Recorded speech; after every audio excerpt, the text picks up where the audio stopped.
Chapter 5. Investor Lesson Number 5. Why Investing is Confusing. One day I was waiting in Rich Dad's office and he was speaking on the phone. He was saying things such as, "So you're long today? If the prime drops, what will that do to the spread? Okay, now I understand why you're buying an option straddle to cover that position. You're going to short that stock. Why not use a put option instead of a short?" After Rich Dad put his phone down, I said, "I have no idea what you were talking about. Investing seems so confusing." Rich Dad smiled and said, "What I was talking about was not really investing." "It wasn't investing? Then what was it?" "It sounded like what investors on TV and in the movies sound like." Rich Dad smiled and laughed, saying, "First of all, investing means different things to different people. That is why it seems so confusing. What most people call investing is not really investing. People are all talking about different things, yet they often think they are talking about the same thing." "What?" I said, screwing up my face. "People are talking about different things, yet think they are talking about the same thing." Again Rich Dad laughed. The lesson had begun. Investing means different things to different people. As Rich Dad began the lesson that day, he repeatedly stressed that main point: investing means different things to different people. The following are some of the highlights of this important lesson. Different people invest in different things. Rich Dad explained some of the differences in value. Some people invest in large families. A large extended family is a way to ensure care for the parents in their old age. People invest in a good education, job security, and benefits. The individual and his or her marketable skills become the assets. Some people invest in external assets. In America, about 45% of the population owns shares in companies. This number is growing as people realize that job security and lifetime employment are no longer guaranteed. There are many different investment products. Here is a sample of some of the different types of investments: stocks, bonds, mutual funds, real estate, insurance, commodities, savings, collectibles, precious metals, hedge funds, and others. Each one of these groups can then be broken down into different subgroups. Stocks can be subdivided into common stock, preferred stock, stocks with warrants, small cap stock, blue chip stock, convertible stock, technical stock, industrial stock, and on and on and on. Real estate can be subdivided into single family, commercial office, commercial retail, multifamily, warehouse, industrial, raw land to the curb, and on and on and on.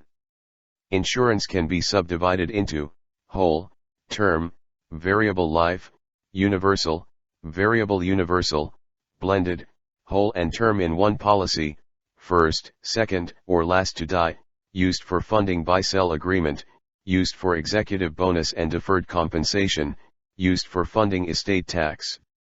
Used for non-qualified retirement benefits, and on and on and on. There are many different investment products, each designed to do something different. That is another reason why the subject of investing is so confusing. There are different investment procedures. Rich Dad used the word procedure to describe the technique, method, or formula for buying, selling, trading, or holding these investment products. The following are some of the different types of investment procedures: buy, hold, and pray, long. Buy and sell, trade. Sell, then buy, short. Option buying and selling, trade. Dollar cost averaging, long. Brokering, trade no position. Saving, collecting. Many investors are classified by their investing procedures and their products. For example, I am a stock trader. I speculate in real estate. I collect rare coins. I trade commodity future options. I am a day trader. I believe in money in the bank. All of this adds to the confusion on the subject of investing because, under the banner of investing, there are people who are really gamblers, speculators, traders, savers, dreamers, losers. Many of these individuals call themselves investors, and technically they are, which is why the subject of investing is even more confusing. No one is an expert at everything. Rich Dad said, investing means different things to different people. Rich Dad also said, there is no one person who can possibly be an expert at the entire subject. Everyone has a bias. A person who is good at stocks will say, stocks are your best investment. A person who loves real estate will say, real estate is the basis of all wealth. Someone who hates gold will say, gold is an obsolete commodity. When you add procedure bias, you can really get confused. Some people say, diversify. Don't put all your eggs in one basket. There are others, such as Warren Buffett, America's greatest investor, who says, don't diversify. Put all your eggs in one basket and watch that basket closely. All of this personal bias from so-called experts adds to the confusion that shrouds the subject of investing. Same market, different directions. Adding to the confusion is that everyone has a different opinion on the direction of the market and the future of the world. If you watch the financial news stations, they will have one so-called expert who says, the market is overheated. It will crash in the next 6 weeks. 10 minutes later, another expert will come on and say, the market is set to go up even further. There will be no crash. Late to the party. A friend of mine recently asked, every time I hear of a hot stock, by the time I buy it, the stock is heading down. I buy at the top because it's the hot popular stock, and then a day later it starts heading down. Why am I always late to the party? Another complaint I often hear is, the stock drops in price so I sell it, and the next day it goes up.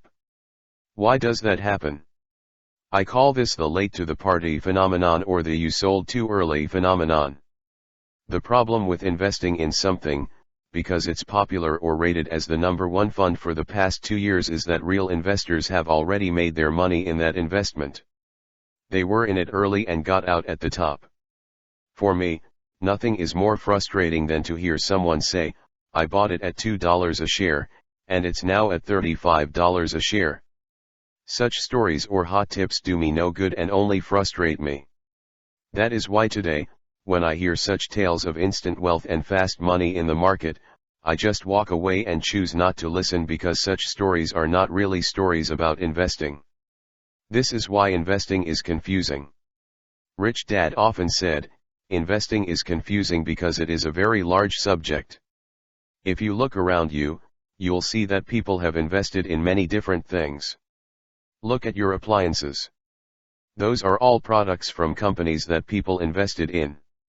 You receive your electricity from a utility company that people invest in.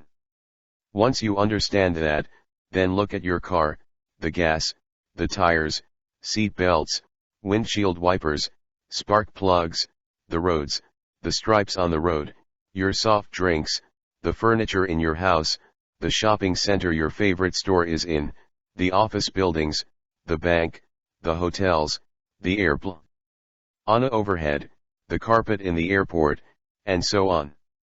All of these things are there because someone invested in the business that delivers you the things that make life civilized. That is what investing really is all about. Rich Dad often ended his lessons on investing with this statement, investing is such a confusing subject for most people because what most people call investing is not really investing. In the next chapter, Rich Dad guides me into reducing the confusion and into understanding what investing really is. Mental Attitude Quiz. Investing is a vast subject with many different people having as many different opinions. So the mental attitude questions are, 1. Do you realize that investing means different things to different people? Yes or no? 2. Do you realize that no one person can know all there is to know about the subject of investing? Yes or no? 3. Do you realize that one person may say an investment is good and another person may say the same investment is bad, and that both could have valid points? Yes or no? 4. Are you willing to keep an open mind to the subject of investing and listen to different points of view on the subject? Yes or no? 5. Are you now aware that focusing on specific products and procedures may not necessarily be investing? Yes or no? 6. Do you realize that an investment product that is good for one person may not be good for you? Yes or no? For Rich Dad Poor Dad audiobook, click on top right corner. Thank you for giving your valuable time for this video. We hope you learned something new today. Stay tuned for our next videos. Hey, don't forget to subscribe, like and share this video to your friends. And turn on bell notification for our updates.